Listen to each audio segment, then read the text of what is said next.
And now it's my pleasure to introduce our speaker for today. David Nadel is the National Director of Strategic Partnerships with Crimcheck. He's a veteran of the employment background screening and HR technology industry, where for the past 20 years he has led strategic alliances, marketing, and sales for leading background check companies. David also led marketing and channel development for Social Intelligence, the first FCRA and EEOC compliant provider of social media background checks. And he served as a vice president of Form I-9 compliance, where he helped launch the first designated agent of the DHS and SSA for employment eligibility verifications through E-Verify integrated with the digital Form I-9 solution. Thank you, David. Lovely to have you on board. And now I pass it off to you. I'm so pleased to be here. Thank you so much. And let me bring up my presentation. Right now, it is preventing me from sharing here we go. Thank you so much. Now I can share my screen and bring up the presentation. So thank you, everyone, for choosing this track and spending some time with me to discuss how digital transformation can improve background screening efficiency and compliance. As mentioned, my name is David Nadel, and I'm the Strategic Partnerships Leader here at Crimcheck. We're working with the team on everything to do with our integrated background checks, integrated partners like Ceipal, and also marketing strategy. I have been in the industry for about 20 years. I've been with Crimcheck 2.5 of those years, and Crimcheck is actually celebrating our 30th year in business this month. So watch for that campaign coming soon. I'll bring up my contact information later in the presentation as well. So we're going to talk a little bit about the legal environment. And why digital transformation is so important because of the background check legal environment. There are many background screening non-compliance lawsuits each and every year. And why are there so many? There's a number of reasons shown here. One reason is because FCRA violations are really a black and white issue. They're just little technical errors that occur, and they're easily avoidable. Unlimited punitive damages are available to plaintiffs and plaintiffs' attorneys, so they're an attractive type of lawsuit against employers. The statutory damages are $100 to $1,000 per violation. So when a plaintiff's attorney sees a single violation of a large employer or a staffing firm, they go seek a class certification, which is easy to obtain.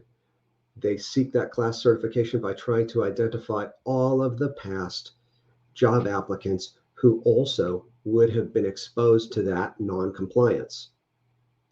And then there are many copycat lawsuits where once an employer or staffing firm is sued, other attorneys jump into the fray as well, knowing that there was that technical violation that they'll be able to file a lawsuit on.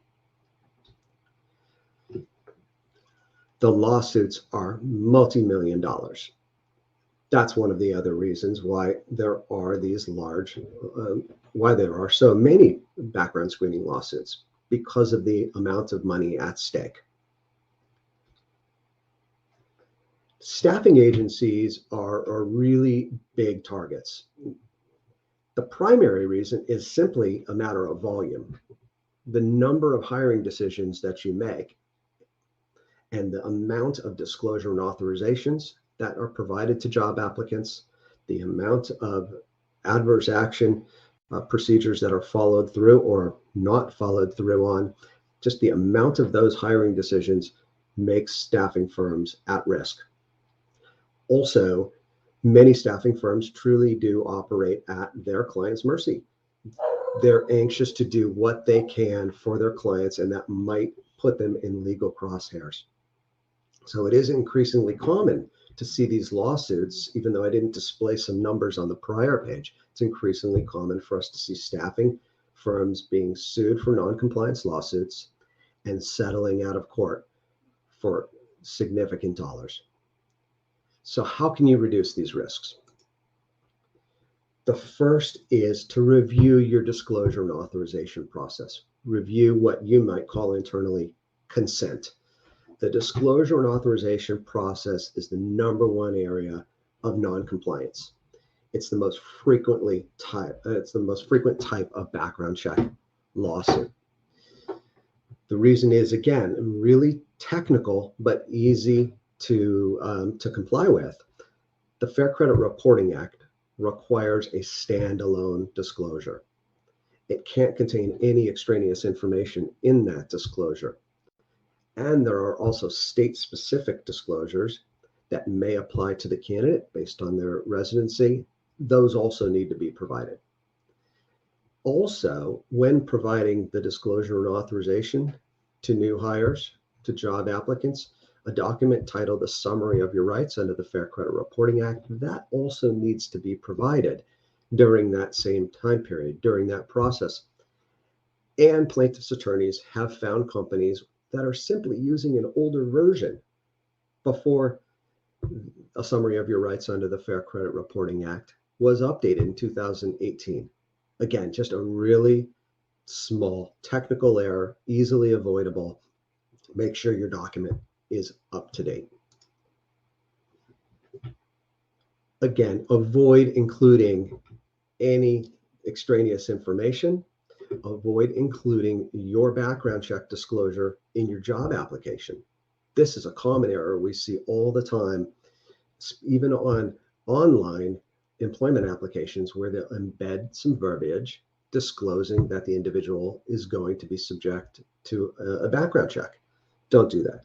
It needs to be a quote unquote standalone disclosure document. Extraneous information that we commonly see in disclosures are a discussion of the job application process. The actual number one area is a waiver or a release of liability where the employer is not responsible for the accuracy of the background check results. That can't be included in the disclosure. Some have also included at-will statements, or they'll weave all of the state law notices into one great big disclosure. You can't do that. The FCRA disclosure needs to be a standalone disclosure, if I haven't said that enough already. The second biggest area of non-compliance with background screening FCRA legislation is the process of adverse action. So I'm sure you all know specific procedures must be followed if you plan to take an adverse action, and the words are in whole or in part on the results of the background check. These notices need to be provided to the job applicant before making a final determination of their employment status based on information in the report. What are the requirements? What are the steps? Number one, provide a pre-adverse notification. Provide them with a copy of the report so that they can view it for accuracy. And again, you need to provide that summary of rights under the Fair Credit Reporting Act. You need to allow them to have a reasonable amount of time to view the report and comment back to the background screening company whether they've found something that they would like to dispute. If they find something that's inaccurate, crim check, every background screening company needs to re-investigate. They need to conduct the background check over again at no cost to the employer or the staffing firm or the job applicant, and ensure that it is in fact accurate. And then they'll provide the report again. During that time, the employer is legally required to keep the job still open. At the expiration of that period of time, that's when you can provide the final adverse action notice indicating that they are not moving forward with your hiring process because of the background check report information. Now, if that wasn't enough, and if this is a paper-oriented process, it's already not simple. A number of states, as well as municipalities, have added complexity to this process because they also require you to use certain forms and provide certain additional information or wait a different amount of time before sending the final adverse notice. And they require an analysis of the factors. Job relatedness is what they're looking for to whatever might be disqualifying the individual from moving forward in your hiring process. So what can you do to simplify this process? Well, one of the things that you can do is that many background screening providers, including CrimCheck, enable you to allow us to, where you would outsource the administration of adverse action to us. If you're doing that, you need to really make sure that your communication to your background screening provider is consistent and accurate.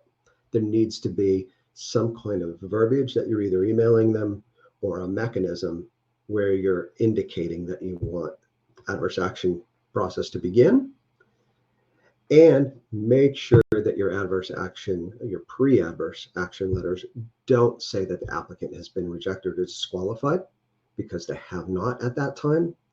And also, just in preparation for a potential lawsuit, be careful about your internal documentation so that those documents cannot be requested. Final tip regarding adverse action specifically is ensure that both your pre-adverse action and post-adverse action letters are sent. Employers make two different mistakes in this area. Many only send the post-adverse, and that prevents the applicant from having an opportunity to review their report, dispute the accuracy. You can't just eliminate them from contention of the job and send that post-adverse. You need to send the pre, allow that reasonable amount of time for them to review it, and then later send the post-adverse. The other thing that's potentially equally as bad is organizations that don't follow through and use the adverse action process at all, simply indicating, well, we've hired the most qualified individual for the job, and ignoring all of those other candidates who you should have sent the pre-adverse notice to. So make sure you're sending both the pre-adverse and the post-adverse action letter. So as I mentioned before, rather than this being a paper-oriented process that your team has to follow through with, many background screening companies have begun offering a service where they can help you comply with both disclosure and authorization on the front end of the background check process, and then adverse action when the report is complete. My recommendation is, if you're using a background screening company who offer these solutions, have a conversation with them about what's involved there. Is there a cost to use it? How frequently is that reviewed by legal counsel? If it's reviewed frequently by their legal counsel or yours, and it's automated and it's going to eliminate paper, and particularly if it's integrated with your applicant tracking solution, our recommendation is that you consider using that through your background screening provider. Now, next, I'm going to change gears a little bit and show you through our integration with Ceipal what that looks like. So when you want to order a background check through CrimCheck via our integration, you log into your dashboard, click on the Applicants tab, then go to their submission details right here. You're going to select from the predefined packages that you've established with CrimCheck, and during the configuration of your integration, we would also work with the Ceipal team to implement those. So as soon as a package is selected, it's going to show what the contents of that package is, and then you click Initiate. And this is next where the compliance magic happens is first we're sending you a notification that the background check has been initiated. It's now pending. And what it's pending is for the applicant to take on the next step of the background check process. What they're going to receive after you've done this is an email from us, and the email is going to indicate who's requested a background check on them. The email is going to embed a URL to a secure page where through any mobile device, and all of our applications are mobile optimized, through any mobile device, they're going to be able to complete information that's required for their background check and electronically sign their background check authorization. And this is what that process looks like. First is, at one screen at a time, is simply the disclosure that they're going to be background checked. Solely of the disclosure. Remember those words. So we're providing just that disclosure. After they click next, they're shown a summary of your rights under the Fair Credit Reporting Act, as well as any of the state required notices, including California. And then last, there's the acknowledgement and then their authorization of their background check. So by outsourcing this process to us and using this workflow, we're automating the process and ensuring that your disclosure and authorization process is always compliant. When they click to sign, they will click to sign and use their mouse to sign, or use their finger on a mobile device to sign their authorization. Now, when we receive that signed authorization, that's actually going to begin their background check. At the conclusion of the background check, when we've completed their report, we email you to indicate that it's completed. The word completed is actually going to be displayed in the applicant snapshot, and directly from the applicant snapshot, you can click to go view the report. You can also click to go view the report from the email that we send you. When you're viewing the report, there's a number of actions you can take. You can download the report. You can, what we call, escalate the report. So if one individual has received this, but there's a hiring committee that reviews particular applicants, perhaps this doesn't indicate a C for clear, and there is something that indicates Q for questionable. If that criminal conviction might be a wobbler and something that your team wants to discuss, the escalation feature is really useful so that you don't have to download a PDF, open up Outlook, and send an email to your team with that PDF. Instead, you use our feature, click escalate, click the individuals that you want that to be shared with who are already authorized to view the report in CrimCheck, and then they're going to receive a notice to go view that report from us. There's also the ability to speak with your customer service rep through an online chat feature. And there's also the ability to add tags to this report. And as you're adding tags to all of your applicants in CrimCheck, those tags are also searchable. But finally, and taking us to this presentation and the compliance aspect of it, is that we do offer a complimentary adverse action process. So when you're looking at this report, it'll indicate that adverse action's not been requested yet, but simply click here to manage the adverse action process. And simply by clicking that, we will send the pre-adverse notification, the copy of the report, and a summary of your rights under the Fair Credit Reporting Act to the job applicant. And we'll follow through each of those following steps, waiting the reasonable amount of time, sending the final adverse notice if they don't dispute it in between, and of course, reinvestigating if there is something that they dispute in the report. So with that, I know that I've completed this much more quickly than time allows. So we have plenty of time for Q&A. And while we open it up for Q&A, what I want to do is this is a quick snapshot of who CrimCheck is if you're not familiar with us. We're a longtime member of ASA, SIA, and several other staffing industry associations. We're an HR Today Customer Satisfaction Award winner, consistently named to its top lists of background screening providers for our customer satisfaction levels. And we're one of only 10% of Professional Background Screening Association members that have achieved accreditation.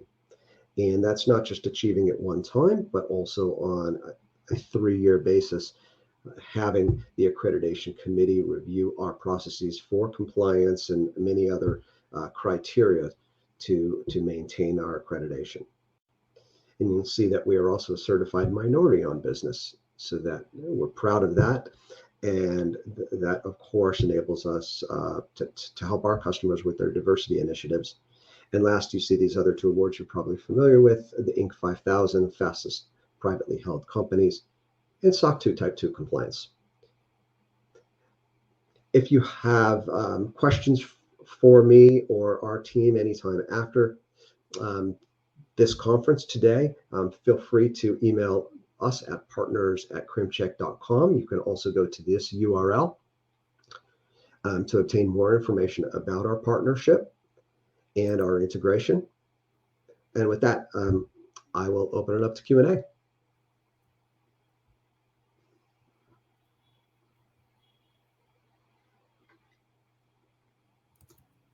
Thank you, David, for an excellent presentation and your insights. Uh, it was great having you, and thank you for making the session interesting and meaningful.